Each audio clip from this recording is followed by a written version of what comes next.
the plethora of experience in the room, which I say, and I posted as well, it's a $10 billion to $20 billion market that we are already going to listen to.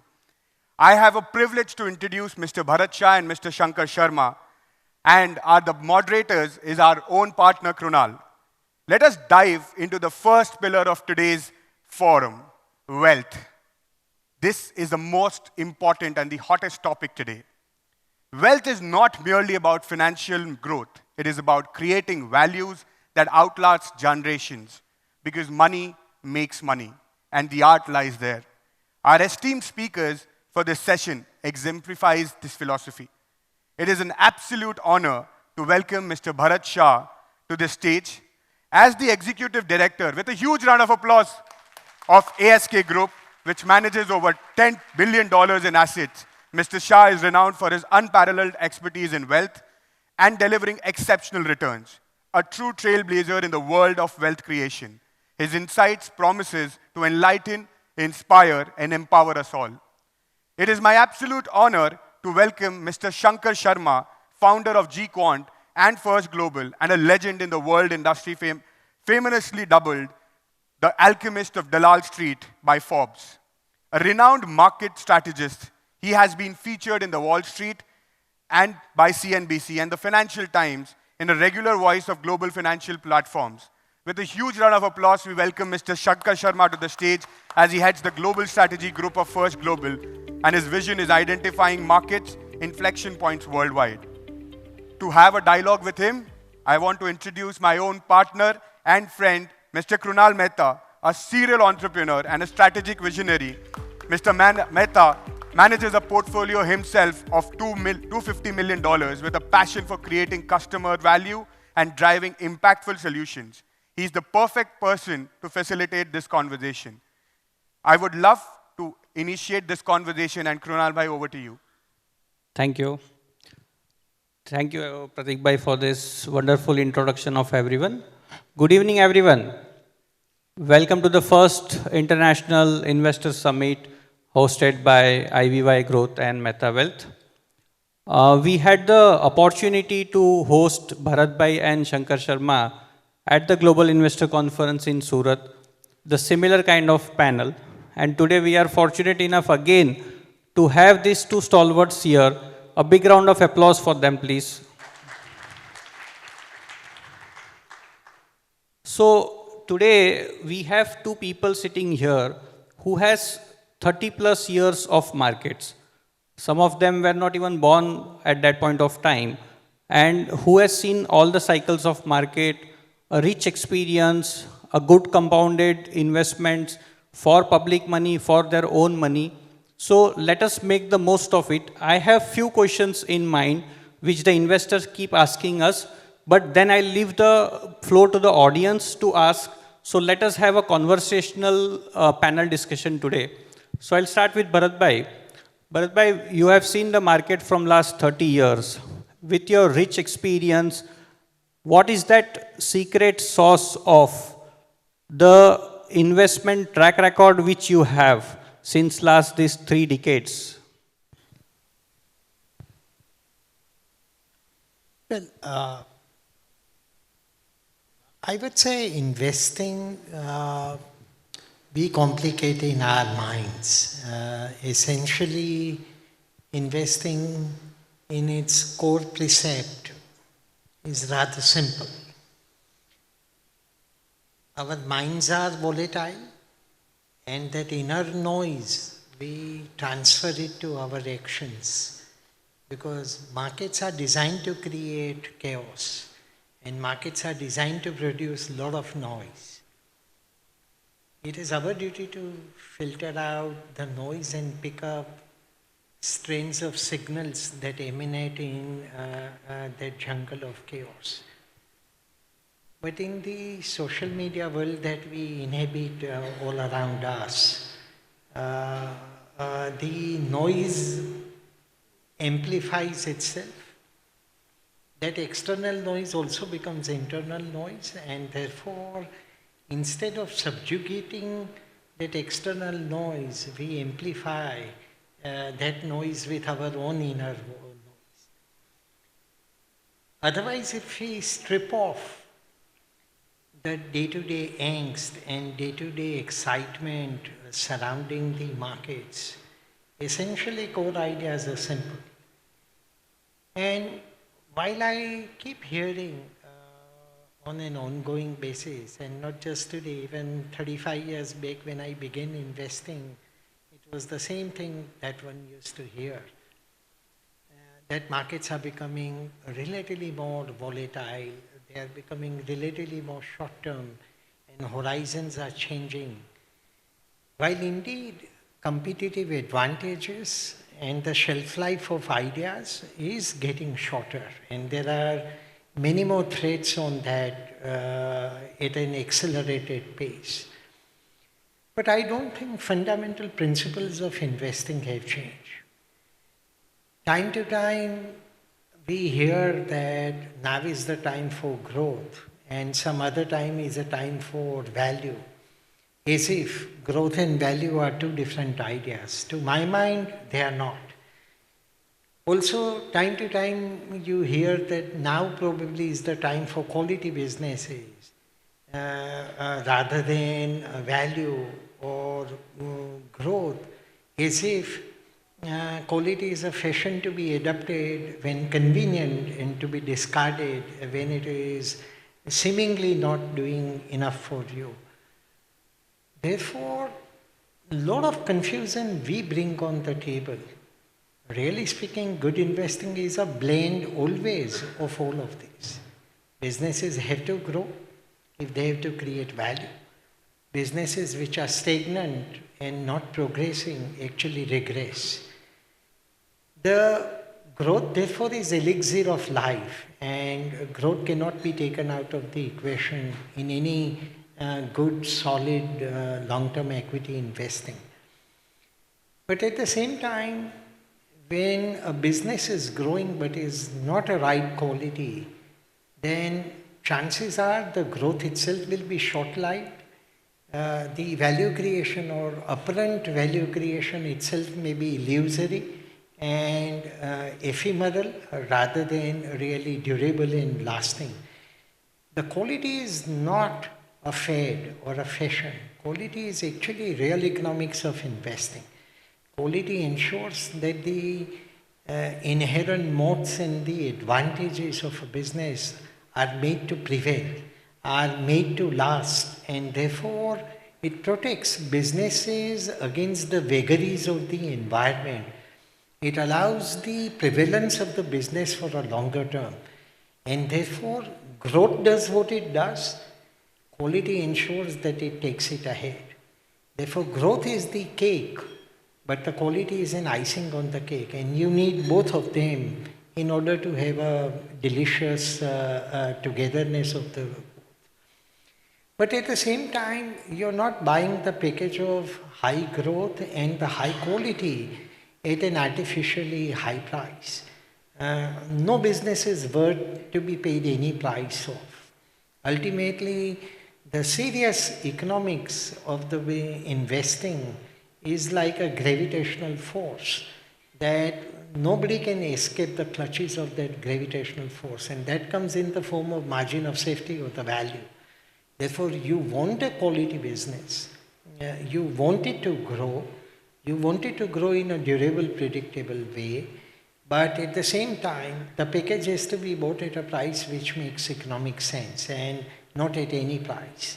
And nothing is worth at any price, nothing is worth to be held forever, irrespective of whatever changes. Therefore, if we keep the thing simple, that ultimately if we find good businesses which are going to grow in a meaningful way, in a more durable and predictable way as much as you can, and if these businesses are qualitatively sound, which means they have a superior capital efficiency, superior character, superior inherent ability to deal with the shocks of the world around you, so that they come out of these challenges and yet thrive and prevail. And finally convert all that economics or all that conjecturing of the business and its character into an opinion on value. and stick to discipline of buying it at a sensible price at some discount to that value, I don't think you can ever go wrong. Time to time, Ukraine may happen, some Israel may happen, some oil shock may happen, something else will happen. Noise is forever. But through that noise, I think if we listen to the core message that value creation is a simple idea which is linked to a growth which is predictable, durable, qualitatively sound, and you have discipline to buy that package at a conjectured value and not cast in iron and not as a gospel truth, but a conjecture of the value, and still have a discipline to buy at a margin of safety rather than getting carried away by markets, either ups or downs, you will invariably do well. Markets are not designed to please you. Markets don't exist to make you rich. Markets have no duty to make you wealthy simply because you allocate some capital to the markets. Markets, in fact, are waiting to trap you, to psychologically weaken you, or to trap you into wrong kind of, red herrings. It is your duty as an investor to escape from all the booby traps and keep to the simple focus in a disciplined way and keep doing it time after time. Basically, in sum, it's a boring exercise of huge amount of self-restraint and discipline. It's not an exercise in great intellect. It doesn't need a genius kind of capability. All it needs is a reasonable capability, reasonable graces, but far greater amount of discipline and hopefully adequate level of wisdom. And if you keep those things simple, invariably through thick and thin, through undulations and the ups and downs of the market, you still will come out smiling over a period of time. So ultimately, you mean to say that the entire thing goes on the disciplined way of investment, thinking long term, having a good growth oriented companies, and ignore the noise. Oh, absolutely. And by long term, I don't mean any artificial period. There is no defined artificial construct about what a long term is supposed to be. Long term for business that you may have chosen may turn out to be much, much shorter than you may have imagined. Or it may, for a bad decision, it may turn out to be much longer than you may have imagined. So, long term is not some formulaic number. It is as long as it takes, so long as the business is doing what it is doing, and so long as it is continuing to create value as you believe it will continue to do, you remain committed to that idea. You are not artificially wedded to anything for long enough period so as to claim some long-term kind of an attitude. Ultimately, long-term is an intent. It's an idea that you are fundamentally not in a business of flipping, but enjoying the value out of a few limited high-quality opportunities that exist around you, which will make you incredibly wealthier than you might have imagined. But at the same time, either your insights change, facts change, or your own understanding is proven to be faulty or wrong, so does the period that gets defined. So there is nothing artificial about it. But intend to remain long term, so long as the business is all it takes to keep creating value as you thought that it will do for you. So one of the secret Bharat Bhai revealed us during the lunch we had just now is that he reads 8 to 9 hours per day and he works for 7 hours. That comes to almost 15 hours a day at his age. I think so this requires a round of applause for him. 15 hours a day and 8 to 9 hours of regularly reading, Bharat Bhai. Great. Shankar Bhai, we have seen markets from 50,000 to 85,000, almost a kind of one-side rally, and now it has been 80,000. Though the markets are 4-5% down, but small cap and mid cap stocks are 20-25% down. The sentiments are even lower. Investors are worried about what will happen in the market. What are your views on that? Yeah, don't ask me market क्या लगता है. शंकर भाई सबको वही जानना है actually. Because that I find the most boring part of this whole thing. I have, obviously, all my friends are from the stock market. Bharat and I go back, I think, 30 plus years. Uh, Trust me, I never discuss the direction of market because it is like, discussing which political party is better for X country. It's endless discussion. But you are an investor of mid and small cap, so you have a better hold on those kind of sectors and segment. Maybe your inputs on that? So my view on investing has changed a lot in the last 30, 35 years that I've been around. When in the 90s, when then the markets became more matured, and let's say more trading volumes started to happen. And India became somewhat of a reasonable size market. Our views were governed in large part by what Warren Buffett had written in his letters. And Bharat's views are also a reflection of those. So are views of most of us from that generation, people who are in their mid-50s to mid-60s, when we entered the markets, which we were lucky that we entered when India just opened up in 91. And we were in our mid-20s. So it was just pure luck that we got into the markets at a time when India's real big journey of growth started. So we cut our teeth learning basics of investing from Buffett and similar writers in the US. And they taught us how to look at businesses, and there was very valuable learnings for sure. Now, many of us have remained there with those learnings, and it has worked very well for them. I have taken whatever I could take from them, but I've also then learned a lot more things, or let's say not learned, understood a lot more things about investing than I might have understood in the 90s. And one of the biggest learnings and the changes in my investing thinking that has happened over this journey is that I have now started to look at investing as only a probability game, rather than a game with very certain outcomes, very deterministic outcomes. I have learned to become more humble with my own ability to forecast the future. When you are younger, you are far more certain. When you have more data under your belt, you become far less certain. While it should be the opposite, but most of us actually start to know how foolish we were at different points in the cycle, how many bad errors or judgments we all made. Okay, when you're young, you've not got so many things under your belt, so you think we can conquer it. That's probably what the last 4 years of Indian investors believe. They will also learn, and it's a good thing to learn. So my learning today is that there is no certainty beyond a certain point in time, which I believe is roughly 1, maybe 2 years in most businesses. And obviously over time, certain businesses have become much more volatile and shorter in terms of their life cycles. And of course, older businesses like autos or steel or cement, which will remain for a long time in some shape or form, they've also become relatively more exposed to tariff wars or, some other elements, which probably back in the 80s and 90s when India was a high tariff country, that wasn't a risk.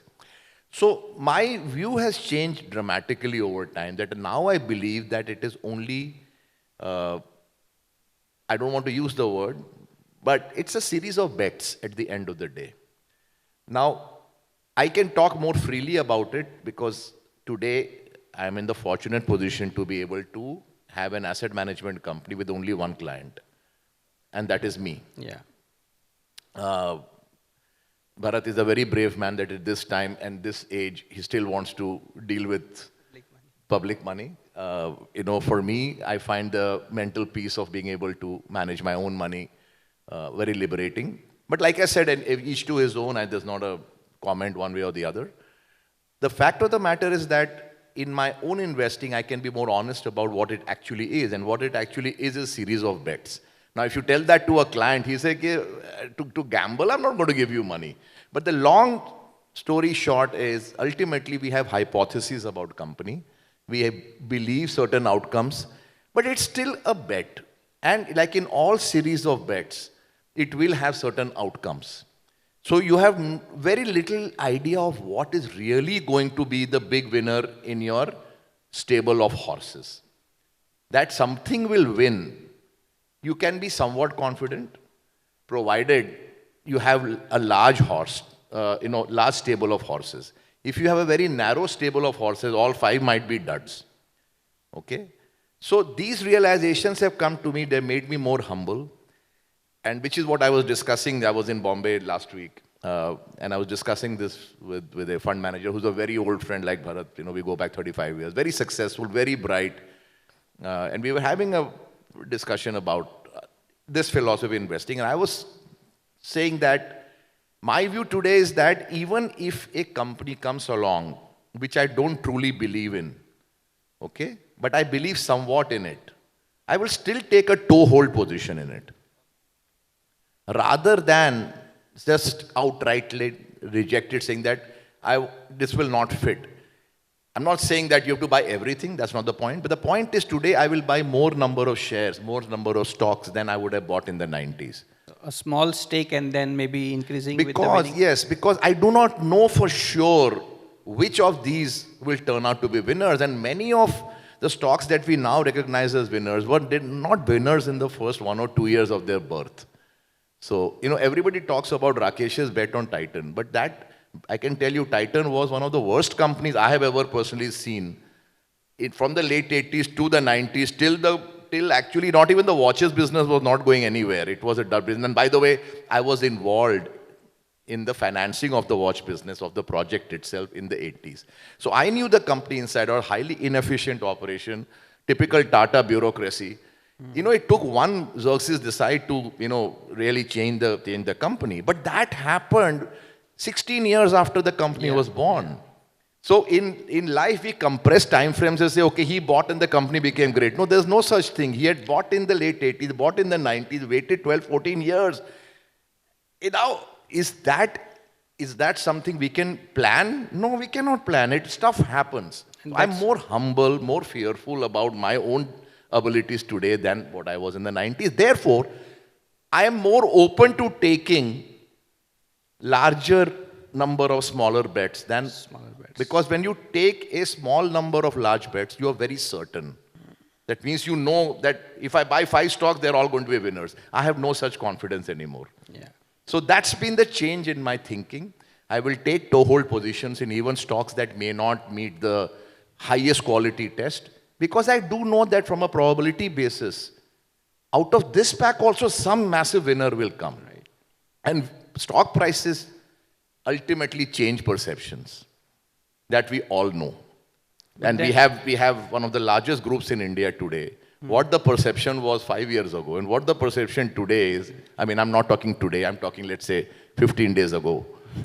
Okay? We know stock price, market cap determines what we think of the person. It's like what Warren Buffett said, which one of the best things he's ever said is that somebody asked me that, how come you talk so much sense? And he says, no, I always talked sense. It's only that you listen to me now because you know my net worth. Absolutely. Before that, when I was managing $1 million, you wouldn't give me the time of the day. But I was always talking sensible things. So market cap, stock price determines what we think of it. I would rather get in at the basement level. Yeah. In many stocks, because I have no confidence of being able to predict with great certainty which of these or how many of these are going to be great winners. That's my evolution as an investor. Yeah. The other thing I believe in is that one needs to keep evolving also because this is a learning game. Okay, Bharat reads 8 hours a day. Sometimes I get 8 hours, sometimes I get 2 hours, but all of us grew up in this business reading a lot and reading a diverse range of topics, not necessarily just investing. Because the beauty of investing is it cuts across so many disciplines. It's not just about knowing ultimately what is investing. You need to know 5 ratios. 5 ratios, that's it. Return on capital, return on equity, price to book, PE, price to sales, free cash flow. These are only 5, 6 things. For this, how many hours of reading will you do? The reading is about learning when to apply what. It's like in cricket. There are only a bunch of shots. Okay? But to be able to play that under pressure in front of 100,000 people, that is what the learning part is about. Yeah. So the learning that I do on an ongoing basis only teaches me one more thing, that keep your mind open to change. Don't become so dogmatic about your methods that there is no room to be able to change. Yeah. So I like to keep that perspective. I want my game to remain as open and as flexible as possible, which is not easy. As you grow older. Yeah. You also tend to become maybe more rigid, as old muscles, old arteries, everything becomes more rigid. That's a challenge, but I like to believe that I'm able to accept more changes as I go along, precisely because I'm less confident today than what I used to be. Wow, what a honest statement he has. I'll just add a little bit to what Shankar said and to echo what he said just now. Some 25 years back, I used to take a huge amount of pride in saying that Infosys, Visualsoft, and Hindustan Lever put together accounted for some 85-90% of my wealth, of which Infosys alone accounted for half of the wealth.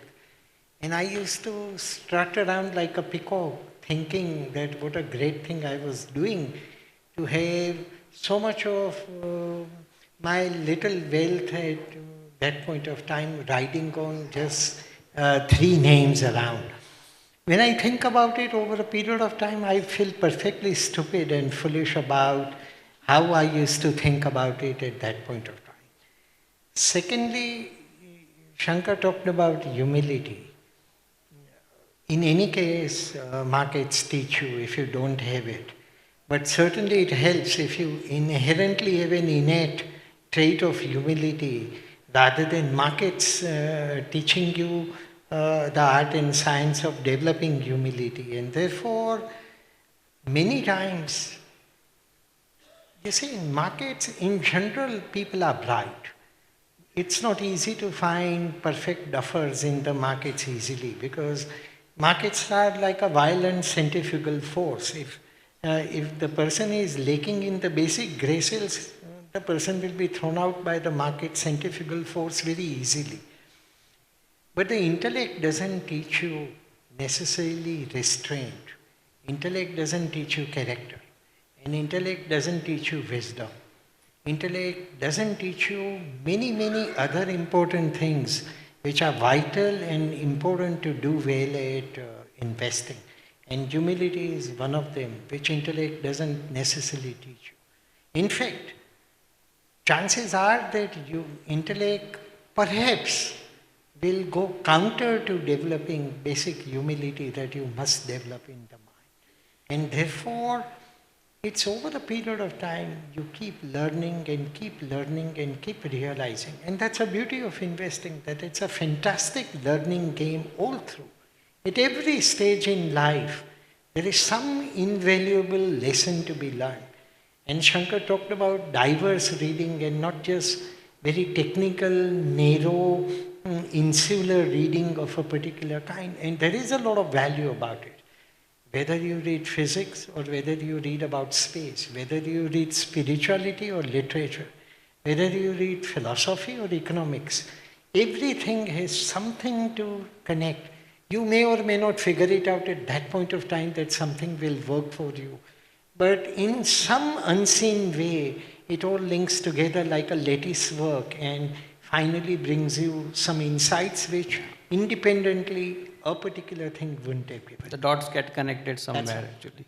So this is the beauty of today's panel where we have Bharat Bhai managing 1 lakh crore of public money, where he is kind of answerable to public, whatever he buys, whatever he does, what is the performance.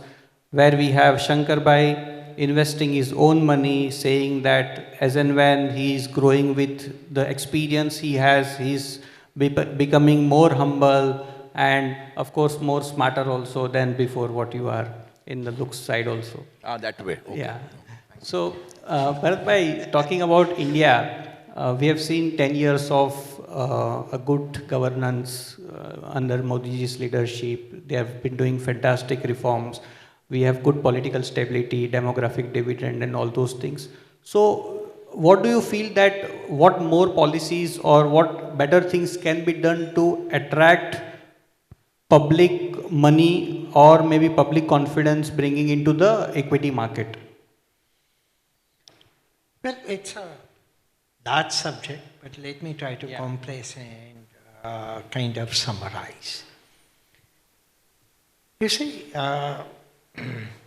both Shankar and I have seen plenty of days and occasions where markets were a perfect device for producing neurosis, because most of the things that you were doing were outside your control, and some perverse and perfectly perverse things will happen which you would have least desired to see, but would none the same happen because the environment was of that kind. Here was a country where, despite its entrepreneurship and potential, it never lived up to its potential for a longest period of time. And our economy was more a political economy, and therefore decisions were more influenced by extraneous considerations more often than not, rather than for the economic merit. And therefore, markets were shallow.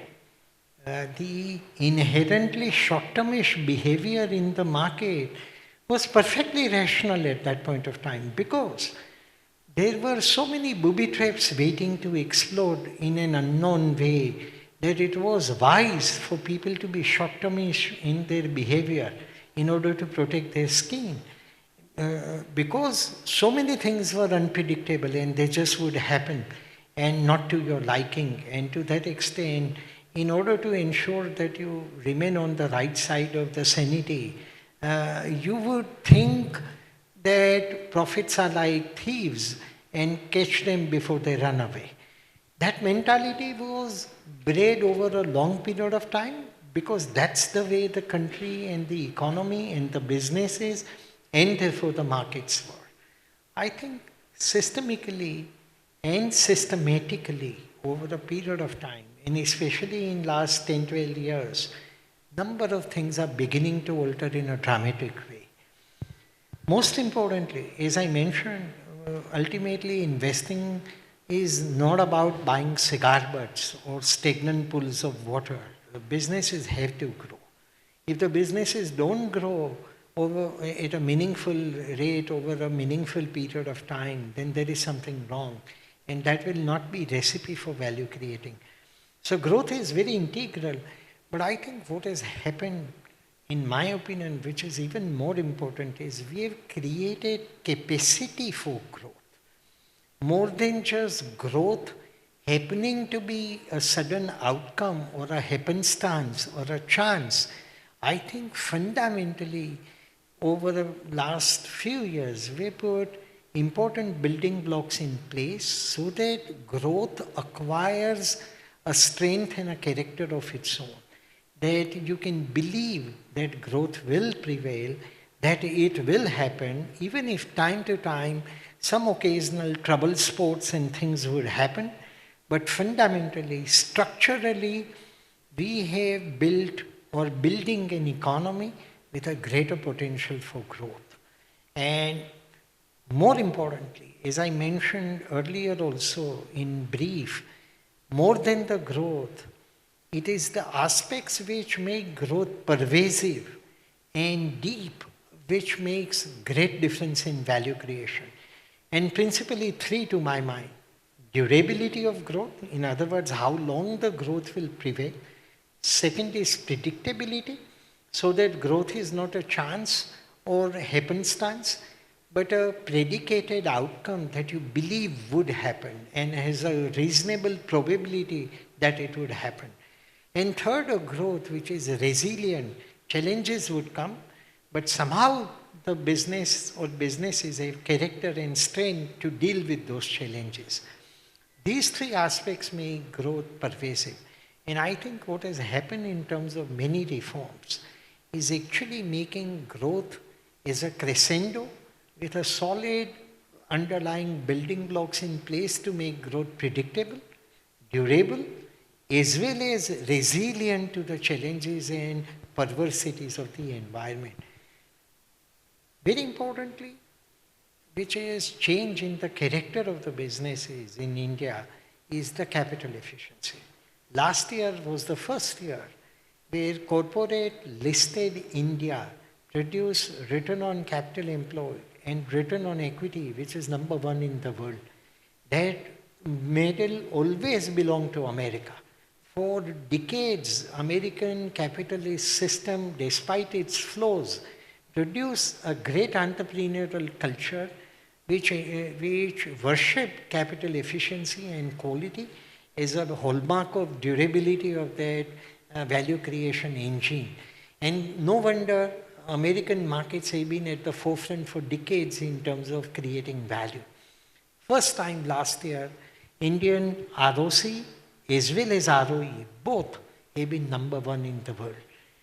Also, if you see, the balance sheets have become stronger.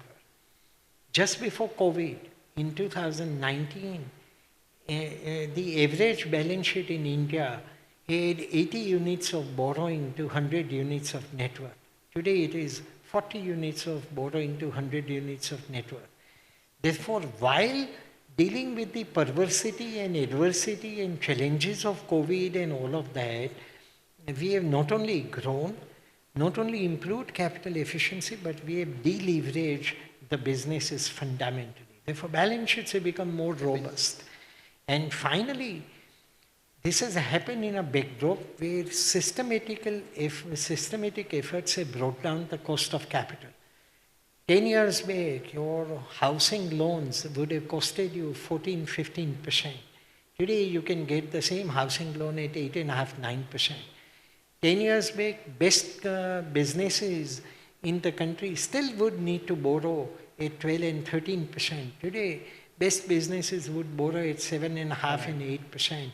And therefore, this sharp reduction in cost of capital which has happened is not a chancy one. It has happened. It has happened because of the fiscal restraint, the control over the current account deficit, restraint about how to grow, but grow in a sensible, sustainable way. All that has meant systemic taming of the inflation and therefore the cost of capital. Therefore, number of things have changed. Our physical infrastructure has improved, our roads are becoming better, our ports have greater capability, our aviation hub is the fastest growing in the world. We have built more airports in last 10 years than what we built in the first 65 years of our post-independence history. Therefore, we are putting in place ecosystem for building manufacturing network. These are early days, but I think the intent and effort and direction is all in a correct basis. It would have been unthinkable even 3 years back that India will develop some semiconductor capability. But now it is going to become reality. The first chips are going to get produced sometime in the 2025, last quarter of 2025. So, ecosystem on manufacturing, digital embrace, logistics, energy, greening of energy, energy transition effort, a lot of things while managing the challenges of the resources, the aviation, the port, the roads, one of the finest digital public infrastructure in the world today, resting on which India has become the most dynamic payment ecosystem in the world. Number of things have happened and number of things are still going to be there. Our GST is ensuring that businesses are slowly but clearly getting more compliant, more transparent, little less dishonest than they used to be. And therefore, all of these, when you put it together, along with the drive and energy to ensure that in critical areas you will depend within the country rather than outside, like in defense, railways, why our inward focus is not actually insular, but is actually enabling approach to build our real capability and not to render ourselves vulnerable to machinations of the outside world. When you sum total all of these, I think 3 or 4 things I'll predict. A, our rate of growth will be one of the highest in the world. Not for a year or two, but for a long period of time. This rate of growth is superior not only to our own past, but compared to probably any comparable meaningful economy anywhere in the world for a length of time.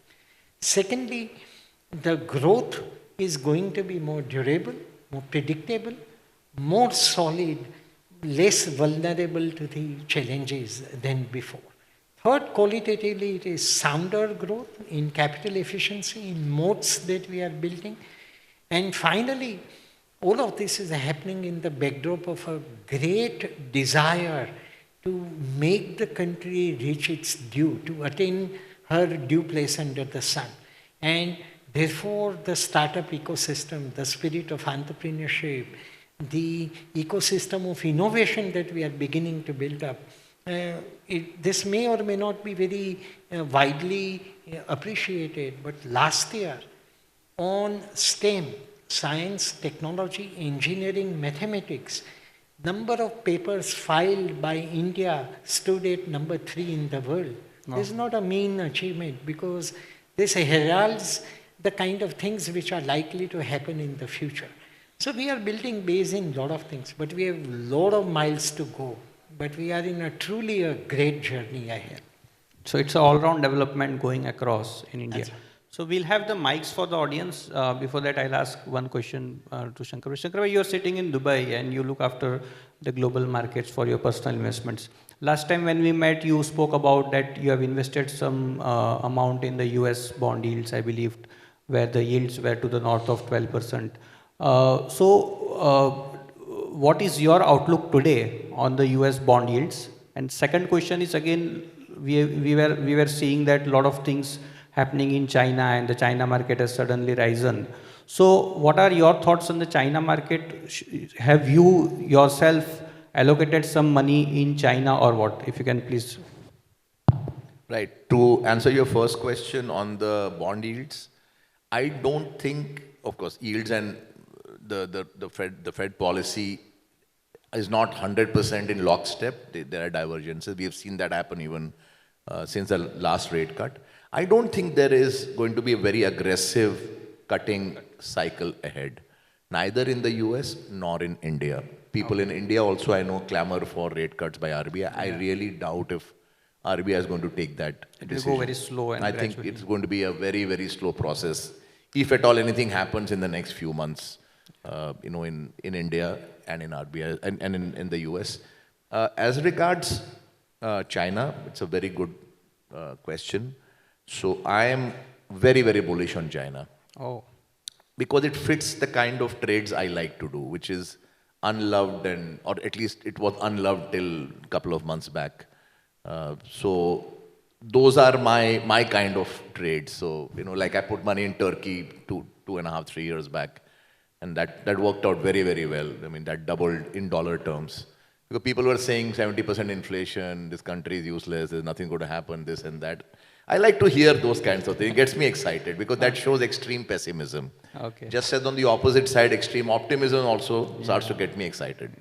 Yeah. China is very, very good, and make no mistake, it will remain a powerhouse on manufacturing for not years, for decades to come. We will, as India, we will nibble away at the edges, but large-scale replacement is not possible. Not possible. I know China's manufacturing ecosystem very well. I know the quality of their products. I know the commitment of their workers. I know the commitments of the company owners. I'll give you one example. There is a business I own in Europe, and that's in FMCG. Now, I was looking to get a packaging line for that. So we looked around all over the world. We found, obviously, Indian manufacturers were there, Chinese were there. I sent my person to China, okay? After we found 4 or 5 guys. He landed in Hong Kong. From Hong Kong, took the ferry to Guangzhou. At Guangzhou, they had booked a hotel for him, a 5-star hotel. He slept there in the morning. A Mercedes S-Class came to take him to that factory, showed him around. Then he drove 2 hours away because that guy had sent his car, a BMW 7 Series, to take him there. You know, the order size was how much? The initial orders were $10,000. Okay. That's it. Okay, $10,000. $10,000. That country is of a different level in terms of service. today I buy a lot of stuff for my personal use, $200, $400, $500. The salespeople who are kids who are 25, 26, they make 25,000 rupees a month on the average, okay, because I know them. The commitment of those people is, I mean, I cannot find such commitment in 99% of our Indian people of that age group. So let's not write off China as a country. Stock market is a different thing altogether. So I always say that in India, that's the most unbelievable thing is that in India, we had a stock market before we had drinking water, before we had power, before we had electricity, before we had roads. Right, Bharat? I mean, we go back, what, 120 years. We had nothing. Yeah. We had a stock market. Yeah, the stock market. Today, India's engine of growth is this amazing thing that a bunch of brokers, Gujarati brokers, thankfully sat under a tree, you know, in Horniman Circle and formed this amazing institution called the Bombay Stock Exchange. So the fact of the matter is China is an amazing country. Let's not write it off. Let's not, you know, and I find that this attitude that is prevailing in India very often that no, India is a great country, but that doesn't mean everybody else is bad. We should not have that arrogance about us. We should learn. We should remain, again, back to the humble humility thing. Yeah. Okay? We've had a good stock market 4 years. Maybe we will not have it for another 2 years. Maybe we China have will do better. Life is a big cycle. You will not remain at the top always. We are emotional people, so we get attached so to our let's country. appreciate our competitors also. Okay, forget whatever politically happens between India and China. But as an economy, you can't write it off. I'm optimistic that it has been bombed out. It has been unloved. I think there is money to be made in China. Great thought, great. We can have 2-3 questions from the audience, please.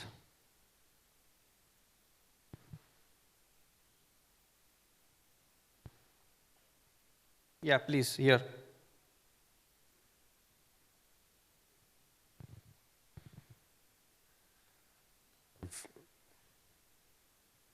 Very good evening, sir. Thank you so much for all your insights that you have added value to every one of us. You have added that nowadays it's not about the growth, it's about quality. So now everyone knows the secret. What else, one more thing we can add? Because right now I'm in Dubai real estate market. My 2025 target is super 30 cities in India. So what should I consider and look at the factors to go to India to bring the investors in Dubai? Because Dubai is unstoppable. No one believed in the beginning, but now everyone is believing in it because everyone can see it. So if you can give me maybe 3 points where I can see that which city should I target, that will be great value to me. Thank you. I think so, Shankar bhai, you will have to take this question. No, so your question is which cities in India you want to target for investors from India to come and buy Dubai real estate? Is that your question? Yes. Oh, if you go to Bombay, that's enough. I mean, I don't think you need to go to... I do agree, but it's so much saturated. For example, from last 15 years or 20 years, a lot of people going there, and now everyone knows everyone. I am newbie in the market. So want to have some insights that apart from these top 5 or top 10 cities, should I go? I mean, India has got wealth across cities. I mean, Bombay is very wealthy, but so is Bhubaneswar also, or so is Patna also. I mean, so it's again, it depends on how hard you're prepared to work. I mean, Bombay is 2.5 hours away. You can take a morning, evening and be back. But to go to other places, you need to camp out there. But I think there is enough wealth in India to sell all your available inventory in Dubai. I mean, as I was reading some 20, 25, 30,000 or 40,000. I mean, that's like one colony in one part of Bombay. So don't worry about, that. And the other interesting thing is the prices even in small towns in India today are comparable to those in Dubai. So, while compared to Bombay, Dubai is like maybe 1/3 or 1/4 of Dubai is still at a cheaper price than Bombay. Much cheaper. Trust me, I have owned houses in both places. Wow. And I cannot believe how Dubai is so inexpensive even now compared to most metro prices in India. So there is a big opportunity for you right there. Thank you so much. Sir, Bharat sir. On the same question? We can have the mics ready. I have nothing more to add. Thank you, sir. Thank you so much. Yeah, please.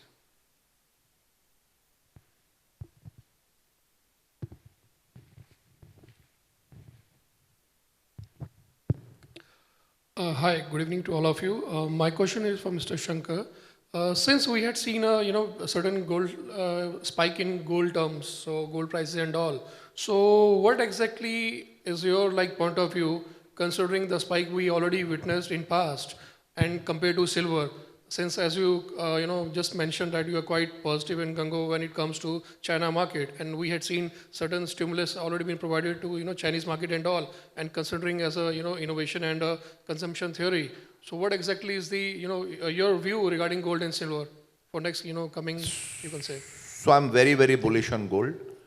I think it's a very, very structural trade, maybe 4, 5, 10-year trade in gold. There are many reasons, but primary reason is that central banks, if you look at the data in the last few years, Yes. the rate of purchases is of a different order of global central banks of gold as compared to the past. So that itself has become such a huge driver of gold prices. Because gold, is not hugely supplied. The reserves are limited. It's a very tightly supplied market. It's not loose supply. And then when you have a big behemoth kind of central bank purchases, you know that this is going to be a structural trade. And the other thing is, of course, I don't think it's going to happen immediately, but the fact is, after all the geopolitical events, the rest of the world does not believe the US as much as perhaps it used to believe maybe a few years ago. They want alternative stores of value. And that's also driving the central bank purchase. So, the way the whole of Russia has been cut off the SWIFT system, dollar trades have become more restricted to friendly countries. All of that is driving a shift away that we don't want to be just exposed to US and US treasuries in our overall country's, let's say, investment portfolio. I think it's a structural trade, to answer your question. And when gold does well, silver automatically is the tag along. So you will get a good run on silver as well. Thank you. So generally, what's the perception is like, when there is a bit of, as you rightly mentioned, there's instability or something like that, what we had seen, then we can see a certain spike in gold, as you rightly mentioned.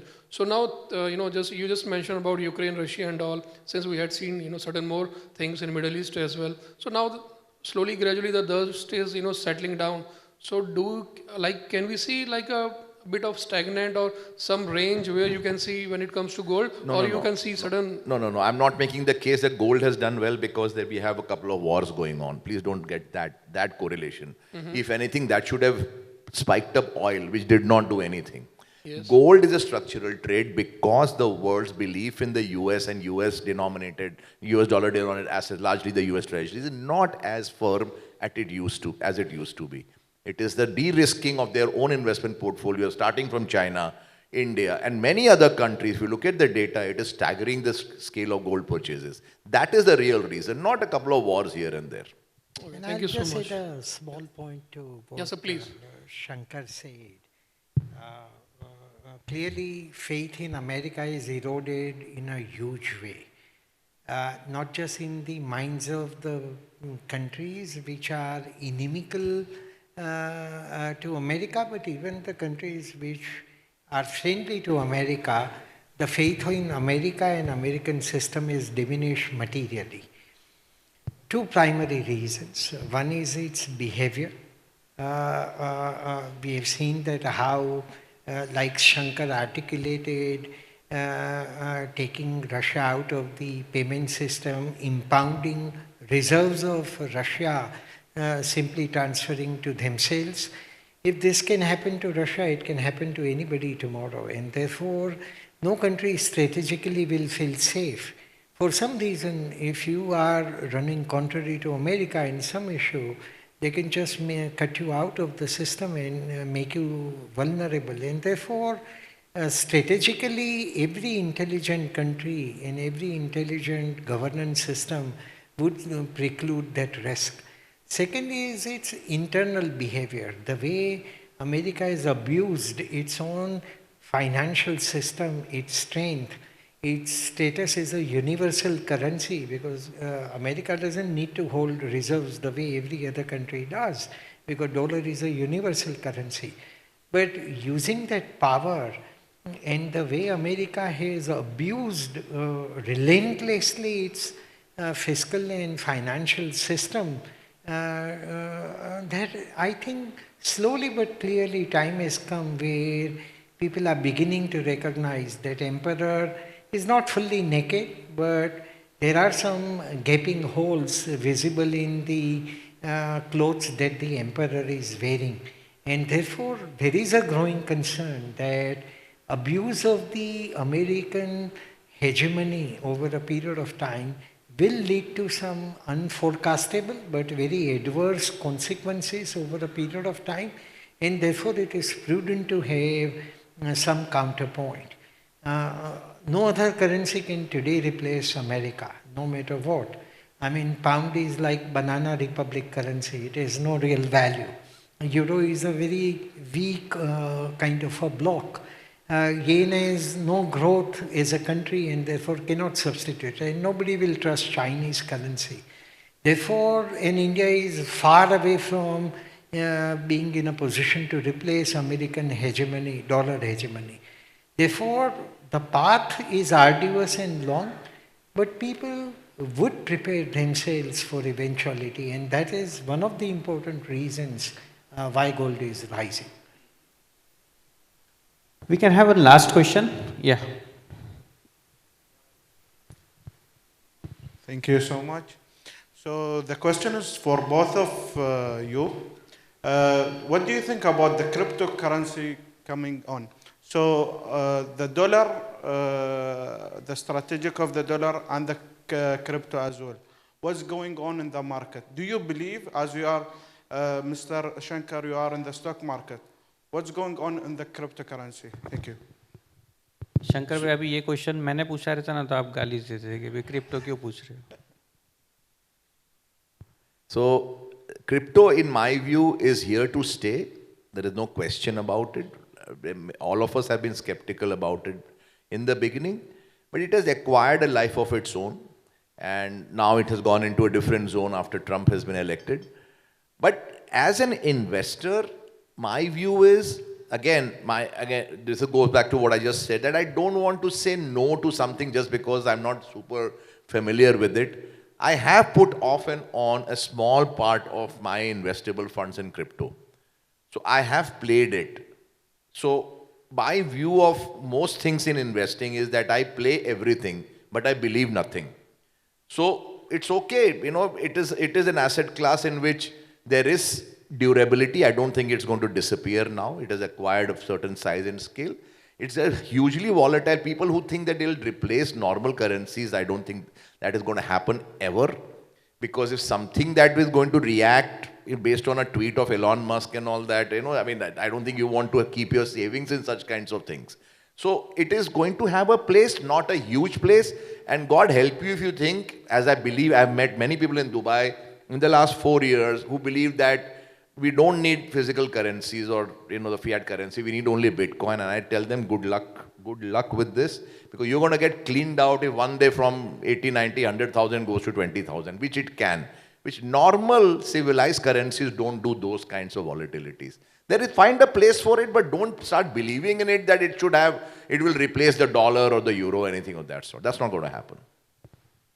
I would only say this much, not that I understand cryptocurrency much, but the underlying technology is very powerful. The blockchain technology is really one of the most important technology bedrock in the public life that has been developed. The fail-safe general ledger where things can't be altered and remains a permanent indelible record is a very powerful technology and tremendous applications, of which cryptocurrency is just one.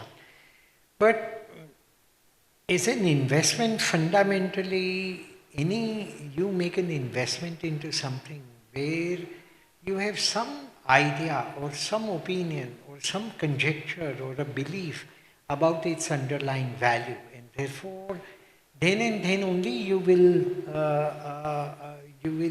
the price acquires any salience or a meaning.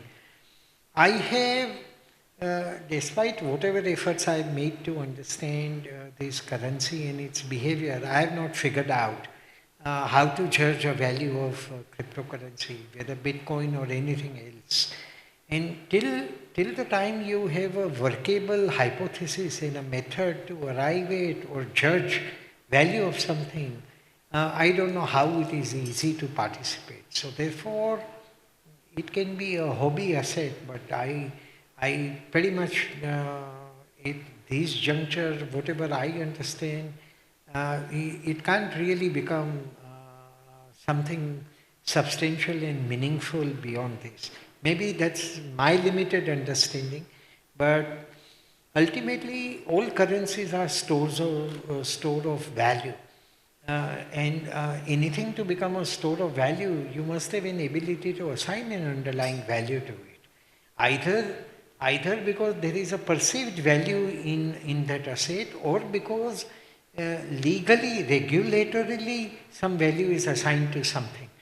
Now, no government anywhere in the world, including America, is going to make crypto as an official fiat or an official reserve currency or something like that. So without that legal sanction, how do you figure out what really is the value? And therefore it can't become a store of value, and therefore it can't really become a currency till then. So I remain a very puzzled individual about this phenomena. Time to time it rises from the ashes like phoenix and reaches some new heights, then it dramatically collapses, then again resurrects. But really speaking, I can't really understand for my money's worth what to do with such an asset. So if it is we just have one. to be called an asset. Sorry, but I need to add something. So what is the value of the USD now, the dollar? There is no reserve, right?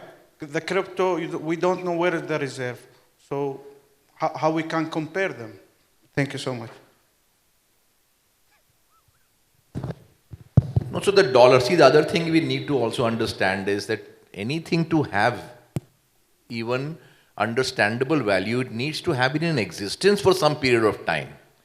So think of crypto as a startup company. That's a pretty much right way to look at it. Now, as an investor, I don't do startup companies because I have no idea what the track record is of the promoter, because they're usually 25 or 30 somethings. But many people have made a lot of money doing it. So I don't want to put any stigma and taboo on crypto. All I'm saying is a dollar, or for that matter, many other currencies in the world have had 50-year histories or longer histories. There is some history there. So you can make some judgment of value based on the history. In crypto, it's too new. And it has been around for 10 years, but it basically came into its being post, the pandemic, when everybody got interested in it. So let's give it some more time. It's not going to go away. But would you like to put all your savings in something so volatile? I don't think you will. And that's exactly where the answer lies. So we are out of time. Just last very short answer, that what is your last piece of advice to the investor, people sitting over here? Bharat Bhai first and then Shankar Bhai. Well, in my opinion, and in my view is primarily confined to Indian market. I do have some view on American market, but primarily speaking, I would say India is one of the most important opportunities, not for a short period, but for a meaningfully long period. Of course, there are risks and challenges. The leadership which has got us to this stage is important, that leadership continues. This is no political view. I'm just making an economic assessment of the situation, the stability and clarity of the policy framework. Therefore, if the leadership continues the way it is, I think India is going to produce a very meaningful phase of outstanding economic growth, which will spill over into the businesses, their profits, their cash flows, and therefore their market value, and therefore the wealth of the promoters of this business or portfolios of the investors. No market is free from shocks and volatility. Yeah. Even the best long-term market will go through time to time travels and testing phases. But if you survive through that without losing yourself or without losing your assets in the process, I think India is going to be one of the most wonderfully important opportunities for a long period of time. And if I have to stick my neck out, in last 10, 20 or 30 years, if you look at, in dollar terms, India has been one of the top 2 markets in the world. The other market has been America. Yeah. So 10, 20 or 30 years, each period, India has been among the top 2 markets. But in my opinion, and I'm fully aware of the dangers of forecasting and clairvoyance, but if I have to put my judgment on it, I would say in the next 10 years, India will be actually the number 1 returning market in the world. Fantastic, fantastic. Shankar bhai, please, last.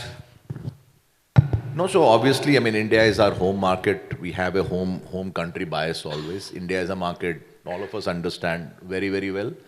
I have most of my assets still in India. At the margin, China will come in, or there will be US and maybe some other market, but the core still remains India. And in India, in particular, I believe that the biggest opportunity continues to be in small and mid caps. It is a very risky area of the market. There is an area where you can lose a fair bit of money, but the gains far outstrip the potential losses. And just a final point, even if you look at this current market fall which has happened, I think the Nifty or the Sensex are down 11% or so, but the small caps are down only 5%. I don't, of the index itself, I don't remember too many other periods in which in a market fall, the small caps beat the large caps by like a 50% beat. That's telling you something already about the undercurrent of the market being solidly in favor of small caps. Yeah. And I'll just add one more comment to what Shankar said. We both have seen the markets over decades, and we've seen how inbred biases prevail that mid-cap and small caps fizzle out so quickly and die so quickly. And therefore, those prejudices and bitter memories remain in the mind. But a very objective analysis will tell you that there is so much more dynamism in so many smaller, mid-sized businesses. Primarily, why? Because this government has encouraged entrepreneurship beyond anything. That's why the startup ecosystem, that's why a number of new businesses which have come by. Many infrastructure and other digital gaps are remedied by the government. Therefore, many mid and small businesses have level playing field relatively, which otherwise they didn't have. Cost of capital decline has benefited relatively mid and small sized businesses much, much more because they had deep deficiency in accessing capital. Therefore, it's easy to dismiss away by the past lens about mid and small, but it will be a big mistake to make. Actually, there are a number of new very interesting and qualitatively sound businesses which are brewing. Of course, some businesses may fizzle out, some businesses may not stand the test of time. Some may turn out to be crooked, like some large businesses also turn out to be crooked. But in general, in a contemptuous attitude that I readily listen to and hear in the media and press, that as if small and mid are some junk or gutter, it is far away from that. Yeah, in fact, many of the small and mid businesses have newfound dynamism that actually needs to be applauded and appreciated. So with that note, we have heard India's growth story is very much intact. Thank you, Shankar bhai, for coming. Thank you, Bharat bhai, for coming all the way from India only for this International Investor Summit. Thank you once again, and thank you, audience, for the active participation.